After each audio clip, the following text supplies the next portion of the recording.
Stop Thief.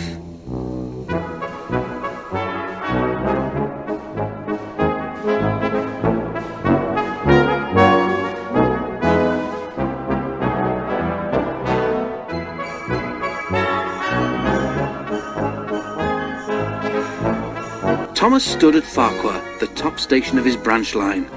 He had run round Annie and Clarabel after the morning journey and was enjoying a short rest before the run back down the valley. His driver and fireman stood beside his cab talking to the guard who'd brought startling news. "Did you know that the station master was burgled last night?" he was asking. Thomas's driver shook his head. "You don't say," he exclaimed. "I didn't know you had anything worth stealing." "He's won cups for gardening," exclaimed the fireman. All was taken, and then the scoundrels had the check to pitch his car to carry them away in. "Not that new one he's proud of." The guard nodded, and at that moment the signal rose to show that the line was clear.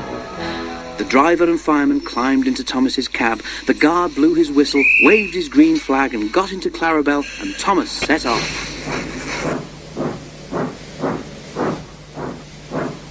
By the time they were through the tunnel, the train was running nicely. Road and railway were beside each other here, with only a stream between them. Thomas remembered his race with Bertie the bus. He'd only won because he could go through the hill, while Bertie had to go over it. A flash of colour on the road ahead caught his eye. He tried to go faster to look more closely. "Steady, Thomas," said his driver. "There's plenty of time." "Can't we get closer to that car?" panted Thomas. "It looks like station masters." "Lots of cars look like that," laughed the driver, but he opened the regulator and they began to draw level. There were two men in the car. They waved when they saw Thomas and tried to go faster.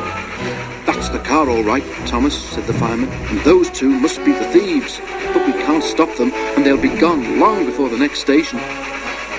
"We need a pencil and paper and something we can chuck a note in," said the driver. "And we'll send them a message to the next signal box."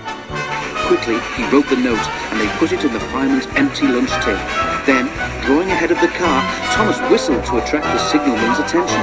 They slowed so that the fireman could throw the box up to him, and as they went past, both driver and fireman shouted, "Police!" at the top of their voices.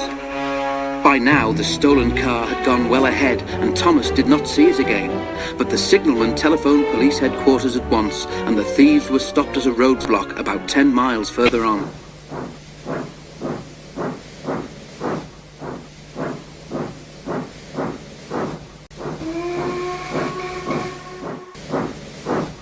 That afternoon, the Fat Controller travelled in Annie to Farquhar. When he got there, he and the station master climbed onto a porter's trolley. They told the passengers the whole story, and the station master thanked Thomas, his driver, and his fireman for their prompt action.